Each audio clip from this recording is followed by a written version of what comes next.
छू गया।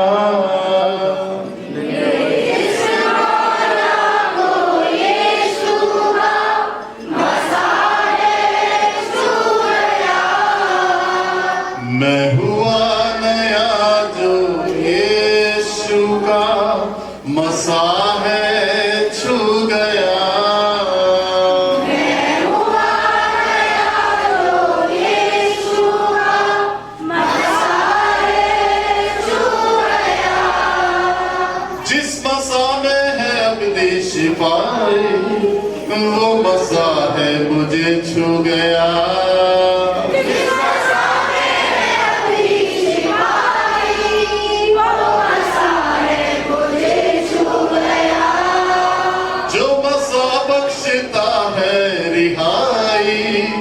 वो मसा है मुझे छू गया।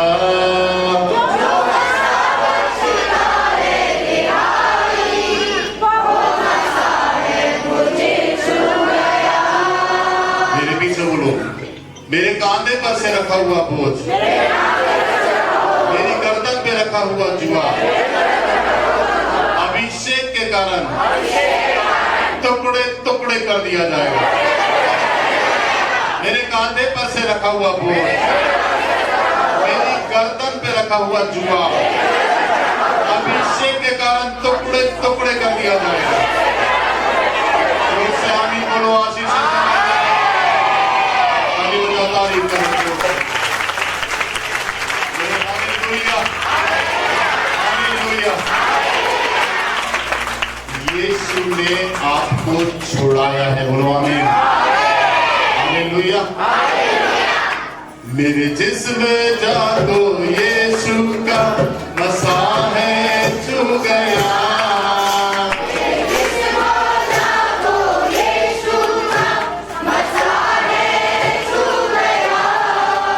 मेरे जिस्म जागो यीशु का मसा है छू गया। आगे बढ़ाओ के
जीवन से हटाएगा बुलवा बिल्कुल ध्यान से सुने, जाना नहीं है, लास्ट है लेहन प्रे करा के आपको जाना है। विशेष आज प्रे रखी गई है बड़ी प्रार्थना कि जिससे आपके सर पे हाथ रखें और परमेश्वर आपके बंधनों को तोड़े। हाथ आपके सामने हालेलुया हालेलुया। अपने सर के ऊपर अपना दाहिना हाथ रखें, बोले परमेश्वर तेरा मसा आज मुझे दे,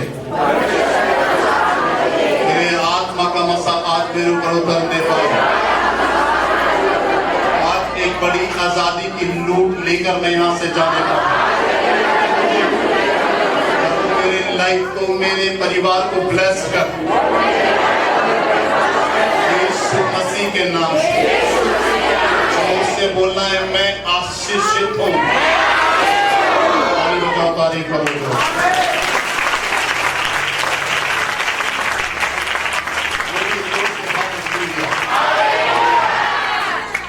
स्थानों पर बैठ जाएं, बिल्कुल शांत, 10 मिनट बिल्कुल शांत। आप बिल्कुल आराम से मुझे देंगे, बिल्कुल शांत, आवाज नहीं, बिल्कुल शांत, शांत बैठे, बोलिए हालेलुया। बाजू वाले को बोलो बिल्कुल शांत बैठो। एक बार फिर से बाजू वाले बोलो शाम, देख के बोलो हालेलुया। आज की शाम की मीटिंग बड़ी मीटिंग परमेश्वर ने इस डेट को दी थी। हमने 19 तारीख को इस मीटिंग को हमने रखा था, परंतु 19 तारीख को परमेश्वर ने मना किया रखने के लिए, क्योंकि बारिश का माहौल हमको मालूम नहीं था। बारिश होगी 15 तारीख, 16 तारीख, 18 तारीख को मौसम खराब था, पूरा ठंड थी। और उससे पहले ही परमेश्वर ने बोला कि डेट चेंज करना है, 26 रख और 26 के लिए प्रार्थना कर, 36 तारीख को प्रार्थना रख। और मैंने प्रार्थना की और डेट लेकर परमेश्वर से 36 तारीख को ये डेट हमने रखी है, ताकि मौसम भी आज अच्छा रहा और आप आराम से आ जाएं, थोड़ा ठंड भी कम हो, आप आराम से चले जाएं। तो परमेश्वर का धन्यवाद, परमेश्वर ने मदद की, तारीखों में समय बताया परमेश्वर ने कैसे क्या करना है, क्योंकि बिना प्रार्थना के ये सब जानना मुश्किल है। और गलत डेट में हम आ जाएंगे तो कहीं मौसम प्रभावित होगा और प्लस फिर लोग नहीं आएंगे, क्योंकि परमेश्वर ने अपने डेरे को अपने लोगों के बीच में लगाया है। बोलो आमीन, हालेलुया। इसलिए फिर परमेश्वर ने समय चेंज किया, हमने अनाउंसमेंट किया कि हम 26 को इस मीटिंग को करेंगे बहुत जल्दी। आज लेव इन प्रेयर है आपके लिए, छुटकारे की प्रार्थना है। बहुत सारी जांचें होंगी कल जब आप डॉक्टर के पास जाएंगे और जांच कराएंगे बाय फेथ, बोलिए विश्वास के द्वारा। और अभी तक जो रिपोर्टें आई हैं आपकी डॉक्टर से, हॉस्पिटल से, कि आपका केस बॉडी का बीमारी का पेचीदा है, आप ठीक नहीं हो सकते, या एक लंबा प्रोसेस होगा ट्रीटमेंट चलने का, इलाज चलने का। तो मैं आपको आज कहना चाहता हूं कि आप बाय फेथ जब आप प्रेयर करें, घोषणा करें, तो आप इस बात को ग्रहण करें कि प्रभु ने आज आपको चंगा कर दिया है। हालेलुया, बोलो हालेलुया। क्या कर दिया आपको? प्रभु ने चंगा कर दिया है। बोलिए प्रभु ने मुझे चंगा कर दिया है। बोलिए मेरे पीछे, यहोवा ऐसा करेगा। एक साथ बोला, कोई चूकना नहीं। यहोवा ऐसा करेगा कि मेरे शत्रु जो मुझ पर चढ़ाई करेंगे वे मुझसे हार जाएंगे। एक मार्ग से मुझ पर चढ़ाई करेंगे, परंतु 7 मार्गों में से होकर के भाग जाएंगे। 7 मार्गों में से होकर के भाग जाएंगे। परमेश्वर मेरे खेत पर,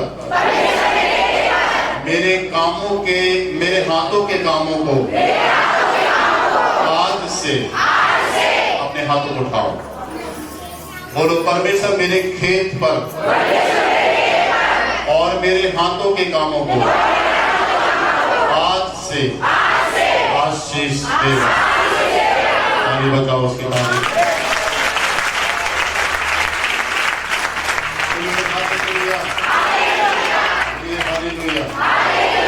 ठीक है, आज से एक अलग बात होगी जब आपके लिए प्रेयर होगी।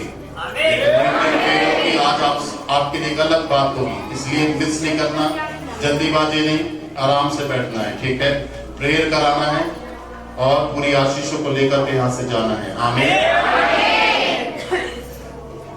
बोलिए हालेलुया। कुछ बंदोबस्त भी किया गया है आपके रिफ्रेशमेंट के लिए। चाय चर्च की तरफ से फ्री है, अच्छी चाय बनी है आपके लिए, आप चाय पिएंगे, जितनी ज्यादा पीने चाय पी सकते हैं। चाय फ्री है, परंतु कुछ 2 आइटम चर्च के लोगों ने तैयार किया है, जिससे आपको उसे लेना पड़ेगा बाय कॉस्ट। और जो भी छोटी सी एक पेमेंट, कुछ रुपए पैसे देकर उसको लेना पड़ेगा, ताकि आप भर पेट खाने पाए। कम पैसे में ज्यादा कुछ मिलेगा आपको बाहर। तो आप अभी आराधना के बाद बाहर स्टॉल लगेगी, स्टॉल में जाकर आप खरीदना, लेवन प्रे कराने के बाद और जाना। ठीक है, और लेवन प्रेयर के बाद बाहर जाना, स्टॉल में लोग होंगे, टीम होगी जो आपको रिफ्रेशमेंट देगी, जो भी बनाया उन्होंने आज आपके खाने के लिए वो आप ले सकते हैं। तो उसके लिए थोड़ी सी ज्यादा कीमत देनी है आपको, जिससे सारा पैसा जो 1-2 रुपए आपसे मिलेगा वो सब कुछ चर्च में लगेगा। बोलिए आमीन, हालेलुया। दूसरा ये है कि जब आप लेहन प्रेयर कराएं, आज जब आपके लिए प्रेयर हो तो आप महसूस कर लें, चेक कर लें यहाँ पर खड़े होकर कि आप ठीक हैं कि नहीं, आपका दर्द गया है कि नहीं, आप चंगे हैं कि नहीं, आप प्रॉपर रीति से डिलीवरेंस पाए हैं कि नहीं, ये चेक कर लें। उसके बाद फिर विशाल भैया से मिलें, नीलम दीदी से मिलें, रघुवीर भैया से मिलें, नरेंद्र भैया से मिलें, है ना। इनसे मिलके बताएं कि भैया मैं हील हो चुका हूँ, लेहन प्रेयर के बाद मैं गवाही देना चाहता हूँ। तो देर एंड देर आपकी गवाही अभी यहाँ पर होगी, आराधना के बाद लेहन प्रेयर होती जाएगी, आपकी गवाही चलेगी। या फिर नेक्स्ट संडे जो कमिंग संडे है, आप अपनी गवाही को जरूर देना, क्योंकि गवाही जब आप देते हैं वो गवाही आपकी चंगाई की हो चाहे वो छुटकारे की गवाही हो, जब आप गवाही को देते हैं सभा में तो वो गवाही आपकी पक्की हो जाती है। आमीन। गवाही क्या हो जाती है? आपकी पक्की हो जाती है, फिर वो चीज दोबारा आपके ऊपर आएगी नहीं। और अगर आप चंगे हो जाते हो और गवाही आप नहीं देते हैं तो फिर से दोबारा वो चीज पक्की नहीं है। गवाही आपने डन नहीं किया परमेश्वर के साथ कि मैं सही में परमेश्वर चंगा हो चुका हूं, तो वो चीज दोबारा बनी रहेगी आपके जीवन में। इसलिए गवाही देने का मतलब है अपनी गवाही को पक्की करना कि दोबारा वो चीज आपकी लाइफ में ना आए। हालेलुया। ठीक है। सो आज हम 1-2 सब्जेक्ट के विषय में सीखेंगे। पहला सब्जेक्ट है आज्ञा। बोलिए आज्ञा। मैंने शुरू से एक बात बताई है, वो ये है कि देखिए चंगाई हो, आशीष हो, छुटकारा हो, बरकतें हो, ये तभी संभव है जब आप आज्ञा मानेंगे। आमीन। वचन को समझेंगे और उसकी आज्ञाओं को मानेंगे, उसके आधार पर परमेश्वर आपके लिए सब कुछ करेगा, क्योंकि आप परमेश्वर की आज्ञाओं को क्या कर रहे हैं? मान रहे हैं। और अगर आप परमेश्वर की आज्ञा नहीं मानते और आप चंगे हो गए तो ये भी एक तरीका है कि वो चीज फिर से दोबारा आपके जीवन में आ सकती है, रहेगी, छुटकारा नहीं मिलेगा आपको। आज्ञा मानने का मतलब है सारे विपत्तियों से, रोगों से परमेश्वर आपको सुरक्षित करता है, अपने पंखों की आड़ में लेता है, अपने परों के नीचे वो छुपा लेता है। आपके लिए परमेश्वर आपकी ढाल है, आपकी सच्चाई है, और आपके लिए 2-धारी तलवार के समान परमेश्वर आपके आगे खड़ा है। आमीन। इसलिए आपको आज्ञा मानना है।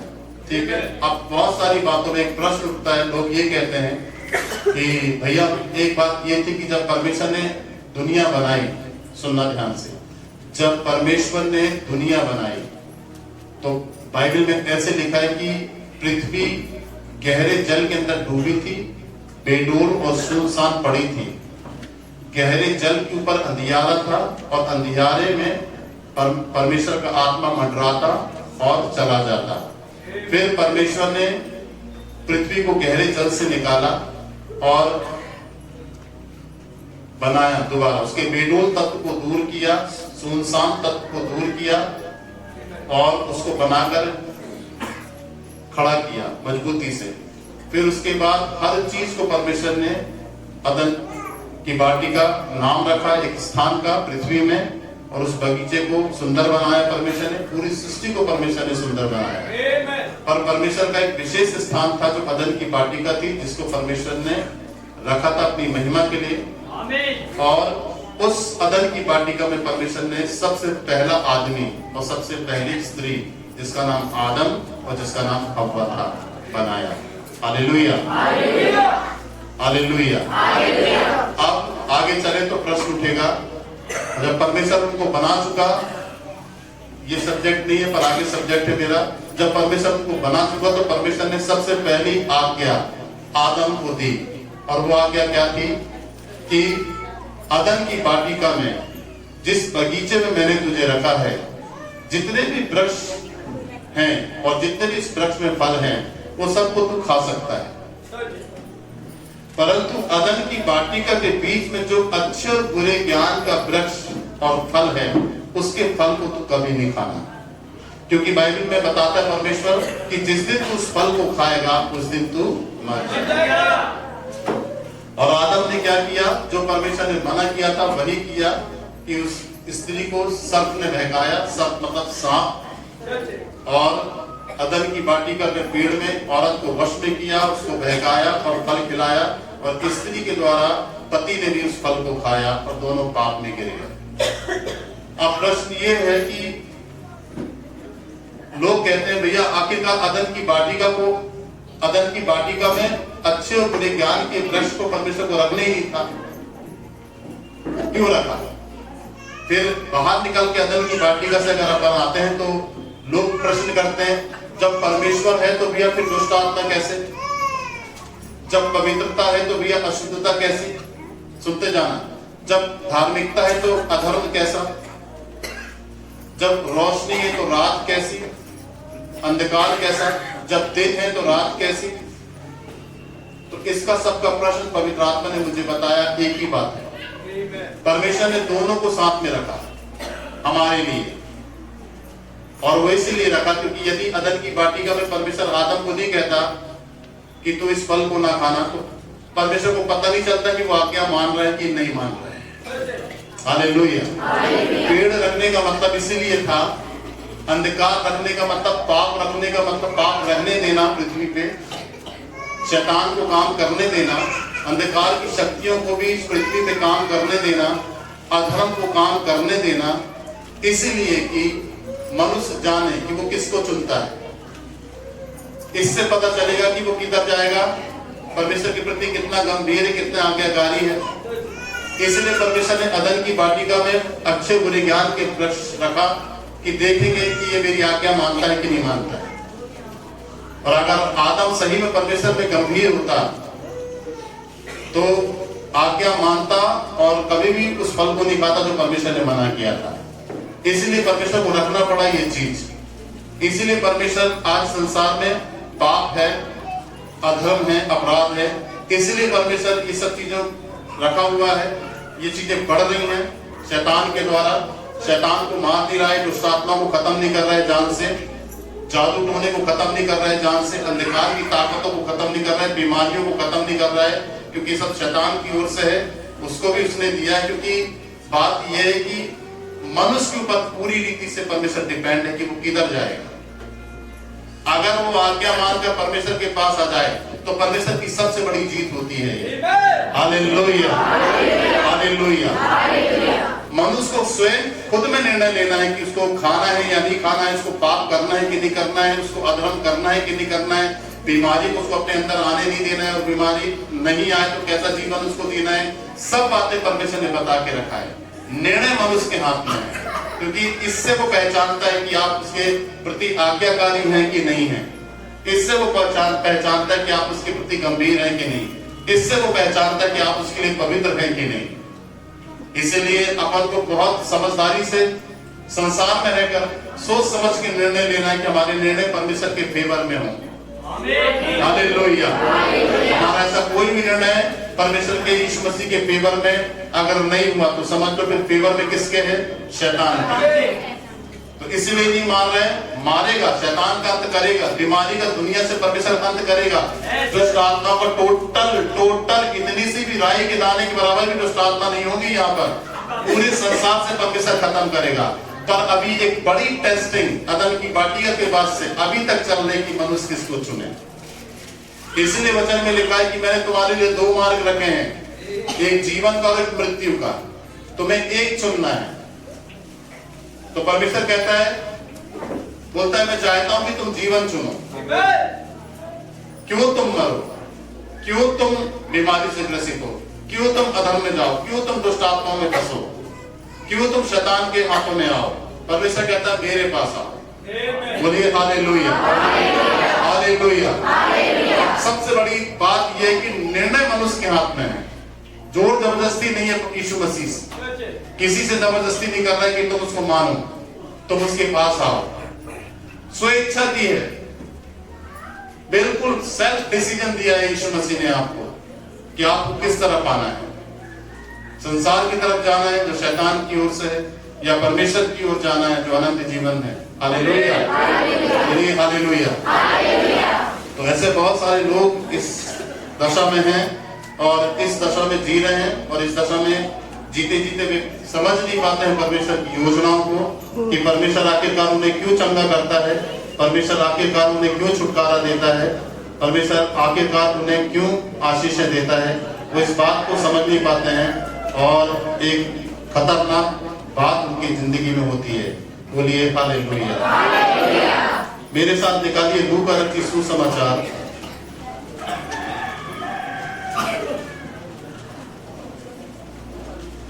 लूका रचित सुसमाचार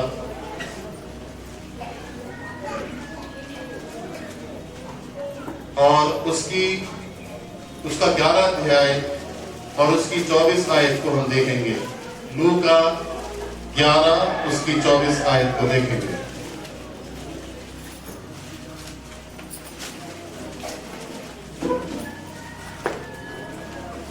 निकालिए, देखें यहां पर लिखा है, लूका 11 उसकी 24 आयत को देखिए। लिखा है, जब अशुद्ध आत्मा मनुष्यों में से निकल जाती है तो सूखे जगहों पर विश्राम ढूंढती फिरती है। क्या बोल रही है बाइबल?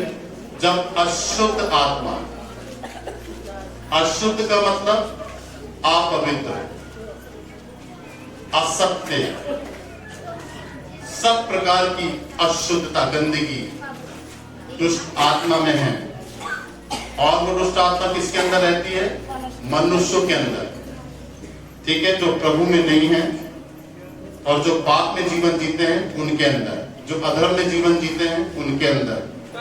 तो यहाँ पर बाइबल बताती है कि जब अशुद्ध आत्मा मनुष्य में से निकल जाती है तो सूखी जगहों पर विश्राम ढूंढती है।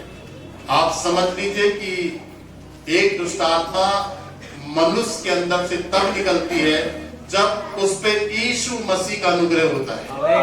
हालेलुया। अदरवाइज किसी की ताकत नहीं कि दुष्ट आत्मा को निकाल दे। इसलिए दुष्ट आत्मा को यीशु मसीह के अलावा जो लोग दुष्ट आत्माओं पे काम करते हैं, इलाज करते हैं, झाड़ा फूकी करते हैं, वे इनको बांध देते हैं। निकालने की सामर्थ नहीं है उनके अंदर, निकालता केवल यीशु मसीह ही है।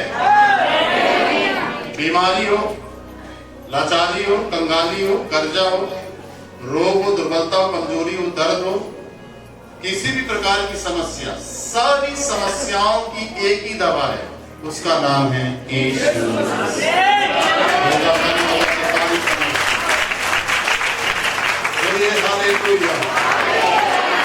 तो आज यहाँ पर इसके काम करने के तरीके को देखिए। वो कहता है जब एक दुष्ट आत्मा, तो दुष्ट आत्मा कैसे मनुष्य के अंदर से निकलती है? पता भी नहीं चलेगा कि आपके अंदर दुष्ट आत्मा है, पता भी नहीं चलेगा कि आपके अंदर पाप है, पता भी नहीं चलेगा आपके अंदर गलत आदत है, पता भी नहीं चलेगा आपको कैसे दुष्ट आत्माएं काम करती हैं। सुनना ध्यान से, आपको नहीं मालूम, पर दुष्ट आत्मा रहती है गुप्त रीति से, आपको पता नहीं चलेगा। आपके संग रहेंगी, आपके साथ सोएंगी, आपके साथ खाएंगी, आपके साथ पिएंगी, आपके साथ सपनों में आएंगी, गंदे गंदे सपनों को दिखाएंगी, आपके साथ व्यभिचार करेंगी, आपको गलत रास्ते में ले जाएंगी, आपके काम को खराब करेंगी और आपके हर क्षेत्र में अपनी सारी अपवित्रता को फैलाएंगी, अशुद्धता को, गंदगी को फैलाएंगी।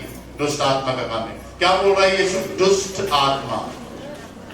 दुष्ट आत्मा का मतलब है सारी प्रकार की दुष्टता आत्मा के अंदर होती है। दुष्ट आत्मा के अंदर सारी प्रकार की अशुद्धता दुष्ट आत्मा के अंदर होती है। सारे प्रकार का धोखा, छल, फरेब, सारे प्रकार की गंदगी दुष्ट आत्मा के अंदर होती है। याद रखिए। इसीलिए यीशु मसीह ने हमको पवित्र आत्मा दिया है कि हम पवित्र हो जाएं। समझ गए ना आप? बोलिए हालेलुया। अब देखिए यहाँ पर बाइबल बताती है कि निकल जाती है और सूखी जगहों पर विश्राम ढूंढती है। उनके अंदर मेमोरी पावर है, सोचने समझने की क्षमता है। वे खोज करती हैं, ढूंढती हैं, मतलब खोज करती हैं। ढूंढती हैं का मतलब है वो ये भी खोज करती हैं कि कौन उसके लायक है, कौन नहीं। जो मसीह में होगा वो उसके लायक नहीं है, जो यीशु की आज्ञा मानता होगा वो उसके लायक नहीं है। क्योंकि बाइबल ने बता रही है दुष्ट आत्माएं ढूंढती हैं। तो ढूंढती हैं मतलब जब वो एक स्थान ढूंढ रही है तो सभी चीजें ढूंढती होंगी। जब वो अपने लिए रहने के लिए एक स्थान ढूंढ रही हैं तो वो सब चीजें ढूंढती हैं। हम एक पैसे गुम जाते हैं, हम ढूंढते हैं, कोई वस्तु हमारी गुम जाती है, हम भी तो ढूंढते हैं हर चीजों को, कपड़ों को ढूंढते हैं, अलमारी के अंदर भूल जाते हैं, कबर्ड के अंदर भूल जाते हैं, कोई सामान कोई काम करके आए भूल गए, कुछ पैसे देने थे लेने थे भूल गए। तो जिस तरीके से हम याद रखते हैं और ढूंढते हैं, वैसे ही दुष्ट आत्माओं का भी हाल है कि वे भी, उनके अंदर भी माइंड है, वे भी ढूंढती हैं। तो ढूंढ क्या रही हैं? एक ऐसे स्थान को ढूंढ रही हैं जिसमें उनको विश्राम मिले, उनको भी चैन चाहिए, उनको भी आराम चाहिए, उनको भी विश्राम चाहिए, क्योंकि वो काम करती हैं, थकी रहती हैं, क्योंकि जिसके अंदर से वो निकली, जिस लोगों के अंदर से वो निकलती हैं, उस पर वो मेहनत करती हैं कि उसको अपने में बांधे रखे। एक व्यक्ति को आप बांधे रखो 24 घंटे तक, कितनी ताकत लगानी पड़ेगी आपको। एक व्यक्ति को पकड़े रहो आप, एक व्यक्ति पे आप पैनी नजर रखो तो कितनी क्षमता, कितनी ताकत लगानी पड़ेगी आपको। एक व्यक्ति पे 24 घंटे आप नजर रख रहे हैं, एक व्यक्ति को 24 घंटे आप पकड़े हुए, एक व्यक्ति को 24 घंटे आप बांधे हुए हो, तो आप समझ लो कितनी ताकत लगानी पड़ेगी, कितना दिमाग आपको खर्च करना पड़ेगा। इसलिए बाइबल बताती है कि वो जब निकली तो विश्राम ढूंढ रही है। इसका मतलब होता की है जिसके अंदर से निकली उसी के अंदर काम कर रही थी वो। तो दुष्ट आत्मा बैठता नहीं, जब किसी व्यक्ति के अंदर होता है तो दुष्ट आत्मा बैठता नहीं है, काम करता है, उसकी चाल को देखता, उसकी चाल को, उसकी लाइफ, उसकी गवाही को, उसके पिक्चर को खराब करता है दुष्ट आत्मा। दुष्ट आत्मा उसके कैरेक्टर को खराब करता है, उसके ऊपर कीचड़ डालता है, उसके ऊपर दोष लाने की लालछन लगाता है। दुष्ट आत्मा का काम है ये सब शैतान की योजनाएं होती है दुष्ट आत्मा के द्वारा। आगे देखिए क्या कहता है, ढूंढती फिरती हैं। और आगे देखिए, और जब नहीं पाती हैं तो कहती हैं नहीं मिलता उनको, क्योंकि शरीर से वो निकली किसी आदमी के, किसी स्त्री के, वो आराम उनको कहीं और नहीं मिलने वाला कि आप सोचो कि दुष्ट आत्माओं को कोई आराम मिलेगा। अब यहां पर बताती है बाइबल की सूखे जगहों पर। सूखी जगह का मतलब होता है कठिन स्थान, बंजर स्थान, अशुद्ध स्थान, उजड़े हुए स्थान। सूखे स्थान का मतलब होता है सुनसान स्थान, सूखे स्थान का मतलब होता है। तो अब उनको वहां विश्राम नहीं मिल सकता है, क्योंकि वहां एरिया पूरा खराब है, पूरी जमीन खराब है, सूखे स्थान, कठिनाई उनको वहां पर, कठिन स्थान है, वहां पे वो सर्वाइव नहीं कर सकती हैं, क्योंकि वो शरीर की आदत है उनको, वो शरीर में नहीं है। शरीर में उनको पूरा आराम मिलता है, जैसे अपना घर होता है, बोलते हैं ना, अपना बिस्तर होता है, अपना कंबल, अपनी चादर होती है। अपने घर में आप फैल के सोते हैं, अपने घर में आप आराम से सोते हैं। इसी तरीके से दुष्ट आत्मा कब्जा कर लेती है मनुष्य के शरीर को और उसको पूरी रीति से अपना घर बना लेती है, और वहीं उसको चैन मिलता है।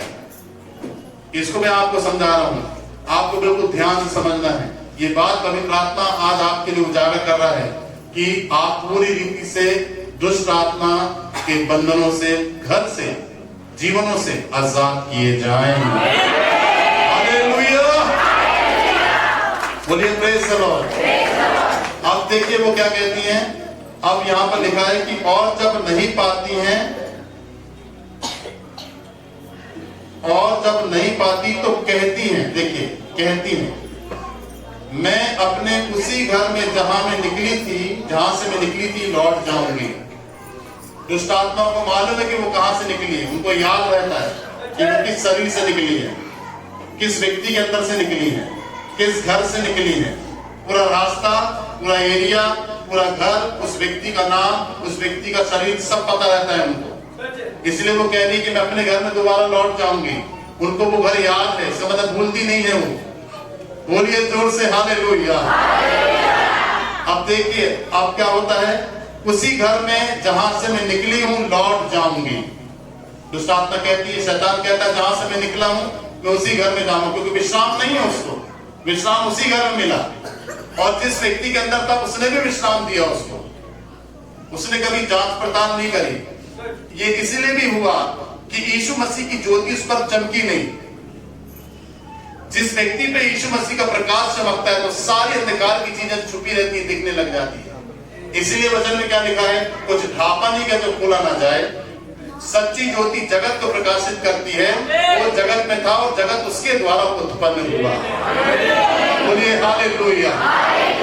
अब यहाँ पर देखिए, यीशु मसीह इस बात को बता सकता है कि आपके अंदर कौन सी बीमारी है। यीशु मसीह बता सकता है कि आप कितने सालों से परेशान हैं और कौन सी चीज आपको परेशान कर रही है। यीशु मसीह ही इस बात को उजागर कर सकता है, क्योंकि यीशु मसीह उद्धार के साथ साथ ज्योति भी है। जो गुप्त में अंधेरे में छुपी चीजों को यीशु मसीह ही प्रकट कर सकता है। बाकी दुनिया में किसी की ताकत नहीं है जो आपके भेदों को बता दे। बोलिए हालेलुया। इसीलिए देखिए, एक सामरी स्त्री औरत जब कुएं में पानी भरने आई तो यीशु मसीह उससे कहता है मुझे पानी पिला। तो वो कहती है मैं सामरी हूँ, तू यहूदी है, मेरा तुझसे क्या लेना देना, क्योंकि हम सामरी तुझसे मिलते नहीं है, तुम हमसे मिलते नहीं हो, तुम हमारी गिलास हाथ से पानी पीते नहीं हो। तो यहूदी एक ऊंची जात, सामरी एक निम्न वर्ग की जात। तो यीशु कहता है अगर तू परमेश्वर के वरदानों को जानती तो मुझे पानी पिलाती और वो तुझे जीवन का जल देता। हालेलुया। अगर तू परमेश्वर के वरदानों को जानती तो मुझे पानी पिलाती, वो तुझे जीवन का जल देता। तो वो कहती है हाँ प्रभु मुझे जीवन का जल दे दे, बार बार मुझे पानी भरने आपको यहाँ पे आना ना पड़े। परंतु यीशु आत्मिक बात कर रहा था उससे, वो शारीरिक बात संसारिक बात समझ रही थी कि पानी इतना स्टोर हो जाएगा कि वो आने नहीं पड़ेगा। अब ये भी तो दिमाग लगाए कि अगर कोई पानी को बांध के रख ले तो पानी हमेशा ताजा थोड़ी ना रहेगा। बोलिए हालेलुया। बोलिए जोर से हालेलुया। अच्छा, कुएं के पानी की क्वालिटी होती है, कुएं का पानी सोखता है, नया पानी छीर से निकलता है, छेदों से निकलता है, तो फ्रेश पानी रहता है कुएं का, क्योंकि पानी सोखता भी है जमीन और पानी भरता भी रहता है, इसलिए कुएं का पानी ताजा है।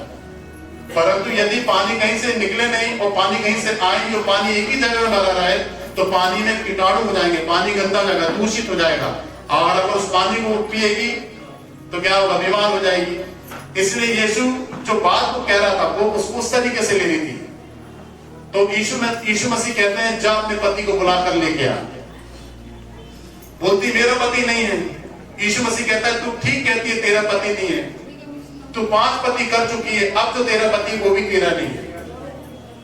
ये बात कैसे पता चली कि मैं 5 पति कर चुकी हूं और अब जो पति मेरा है वो भी मेरा नहीं है, वो भी जाने वाला है, इसे तुझे कैसे पता चला? ये बात उसके मन में प्रश्नवाचक चिन्ह बन गया और वो जान नहीं, बोलती तू मसीह है, तू भविष्यवक्ता है। जोरदार ताली बजा दो। जीवन में जो भी किया, जो भी जीवन किया, जितने भी पाप किए, जितने भी अधर्म किए, देखिए 5 पति का मतलब है 5 प्रकार के बड़े बड़े घातक पाप जो उसने किए।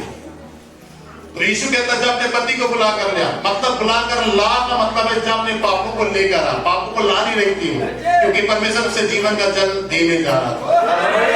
और यीशु ने गिठान पर हाथ रखा, उसी गिठानों को खोल दिया, गुप्त बातों को प्रकट कर दिया। वो भी हैरान हो गई और वो कहती गांव में जाकर मसीहा मिल गया।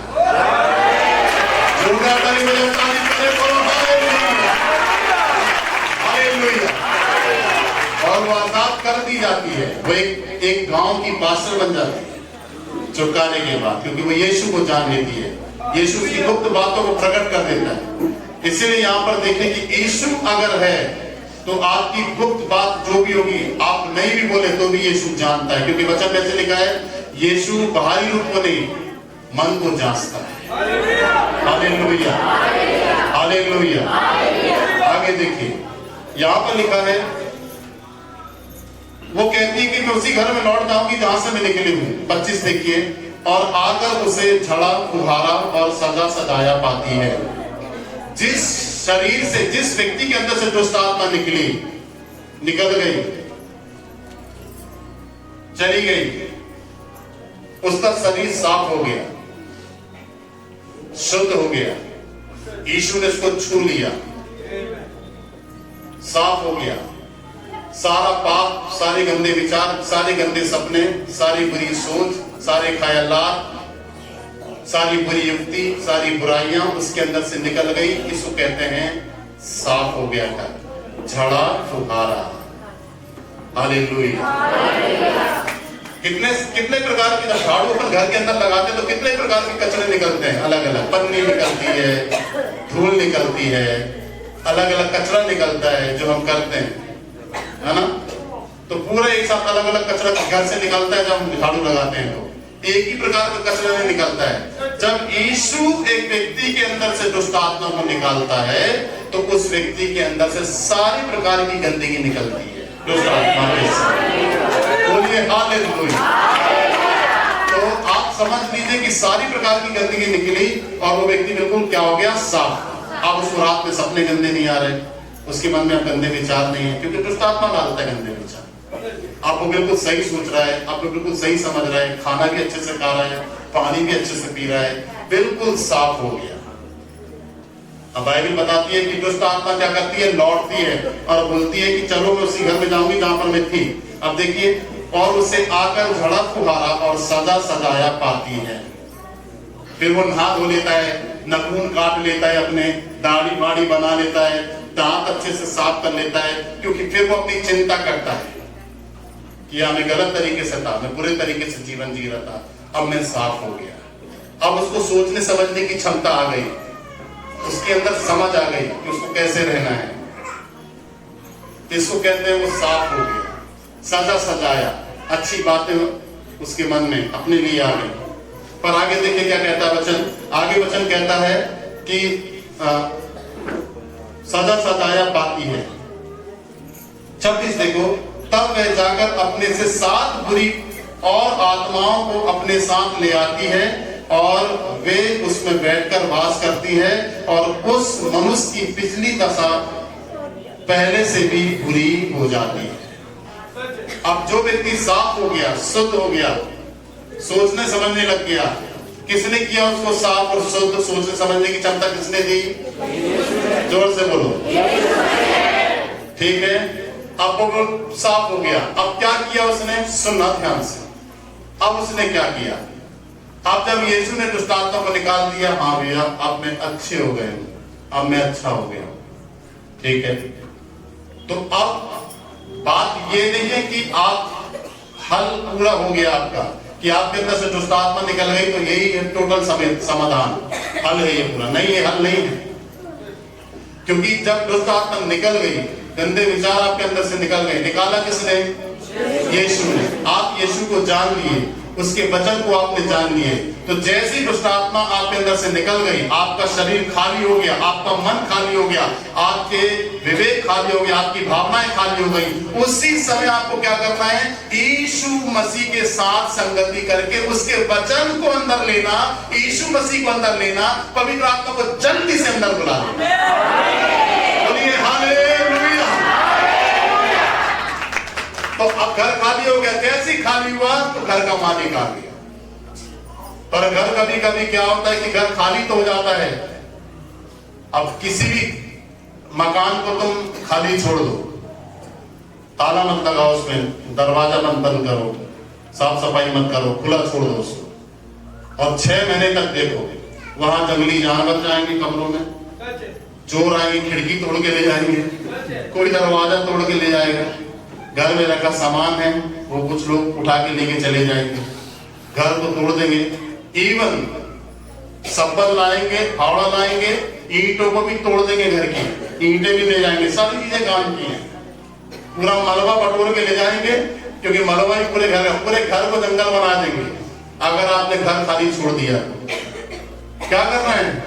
सबसे पहले जब घर बनता है ना, जब कमरे बनते ना, तो आदमी चौखट लगवाता है, दरवाजे लगवाता है, कुंडी लगवाता है, उसमें ताले डालता है, घर को बंद करके रखना, घर के अंदर सामान रखना, घर के अंदर सामान रखना, घर को सजाना, दरवाजों को बंद करके रखना, ताले लगाना, भूलता नहीं है, ताला रहना जरूरी है, ठीक है, ताकि कोई भी आ ना सके, और एक शब्द में भी नहीं आएगा, क्योंकि सब सामानों से लग दिया, दरवाजे लगा दिया, ताले लगा दिया, पर खुद भी उसमें रहे, ऐसे भी ना छोड़े उसको उसमें रहना पड़ेगा, तब कोई नहीं आ सकता। बोलिए हालेलुया।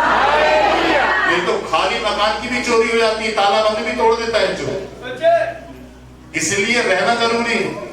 तो अब रहने का मतलब यह कि यदि यीशु ने आपके अंदर से बंधन और श्रापों को, दुष्ट आत्माओं को निकाला, तोड़ा और दुष्ट आत्माएं, बंधन, शाप टूट गए, दुष्ट आत्मा आपके अंदर से निकल गई।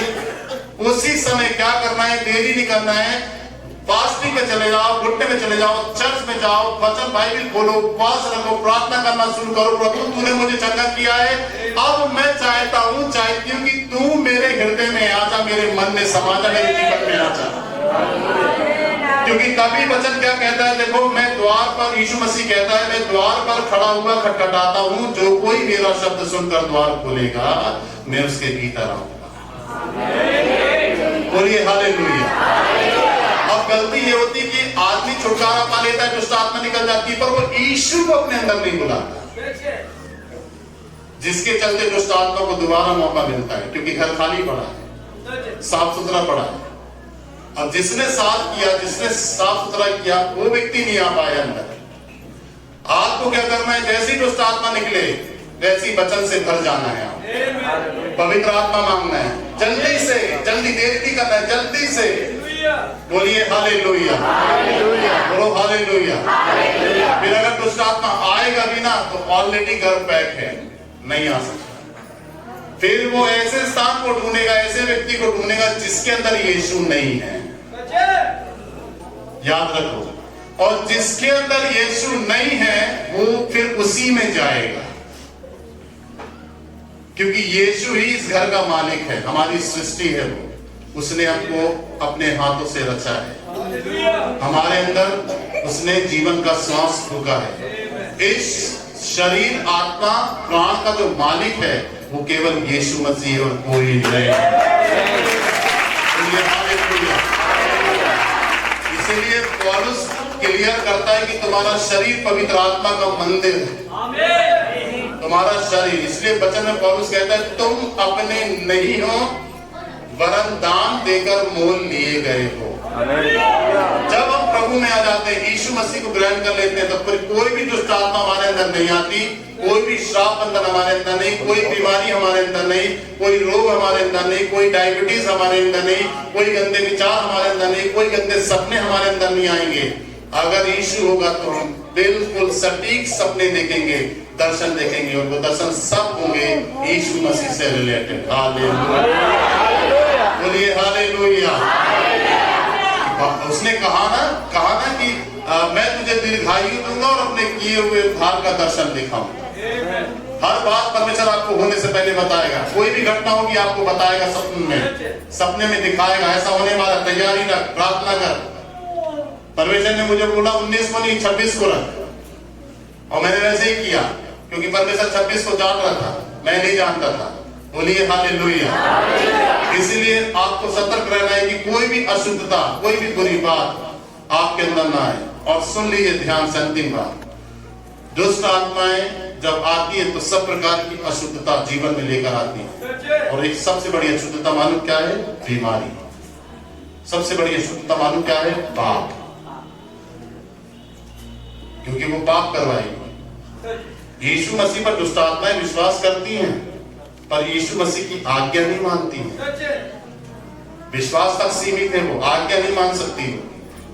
हम विश्वास भी करते हैं और यीशु मसीह की आज्ञा भी मानते हैं। बोलिए हालेलुया। इसलिए उसे हमें छोड़ना पड़ेगा।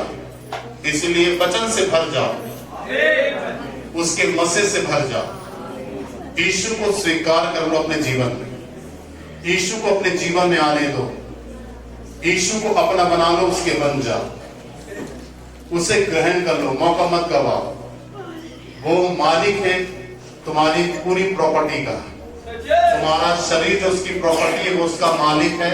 उसको आने दो अपने अंदर, उसको वास करने दो। वचन में ऐसे लिखा है, मैं उनके बीच में चला फिरा करूंगा और उनमें वास करूंगा। यीशु मसीह कहता है कि अब सुनो ध्यान से, कि मैं तेरे साथ आप चलूंगा और तुझे विश्राम दूंगा। बोलो हालेलुया। इसीलिए प्रभु को चलने दो अपने अंदर, अपने जीवन में, क्योंकि अगर वो नहीं है, अंतिम बार प्रार्थना में जाएंगे। अंतिम बात, अगर दुष्ट आत्माएं एक निकली तो 7 दुष्ट आत्माओं को लेके आएंगी अपने से ताकतवर। वो इसलिए लाएंगी क्योंकि वो लड़ेंगी, वो अपनी ताकत को दिखाएंगी और भी चुनेंगी वो। चलो चलो, मैं वहां रहती थी, बहुत मजा था, उस शरीर में रहती थी, बहुत मजा था, बहुत मजा था उस शरीर में। चलो तुम भी चलो, क्योंकि मुझे वहां से निकाल दिया गया। तुम लोग सब चलो ताकि हम लड़ें। मैं तो अकेली पड़ गई, मैं नहीं जीत पाई। तुम लोग सब चलो तो हम जीत जाएंगे। उनमें भी देखिए यूनिटी है। बोलिए हालेलुया। आपको बोला जाए कि चलो प्रार्थना करने, चर्च में प्रार्थना है, चलो प्रेयर करने, चर्च में प्रेयर है। एक बहन तैयार है, बोले चलो चर्च में प्रेयर करने, नहीं मैं नहीं जाऊंगा। परंतु दुष्ट आत्मा में देखो कितनी एकता है, कितनी एकता है। वो बोल रही है कि 7 लोगों को लेकर आऊंगी। एक है, 7 को लेकर आएगी, और जो 7 को लेकर आएगी उनमें कितनी यूनिटी, तब पहले की बात मान रही है वो। विचार किया आपने इस बात पे कभी?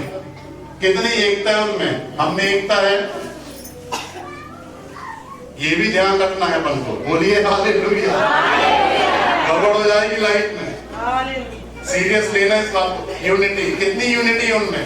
वो भी तो बिजी होंगी ना 7 अलग अलग कामों में। वो अपना काम छोड़ के पहली दुष्ट आत्मा जो निकली उसका कहना मान के उसके साथ चल रही है।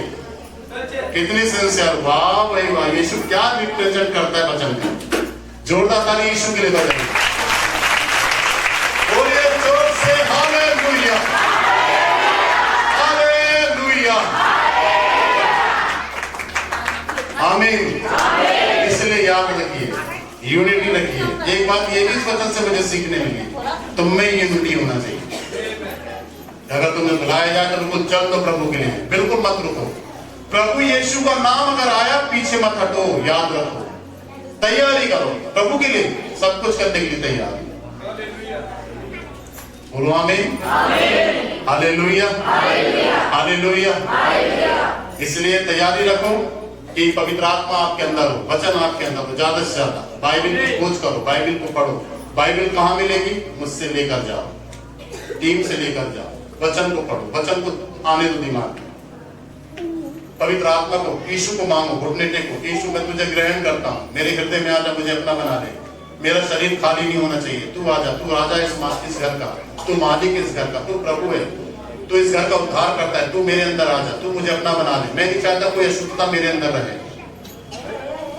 बोलिए हालेलुया, बोलिए हालेलुया। समझ गए कि नहीं? यस, आमीन। जोरदार ताली बजा प्रभु के लिए।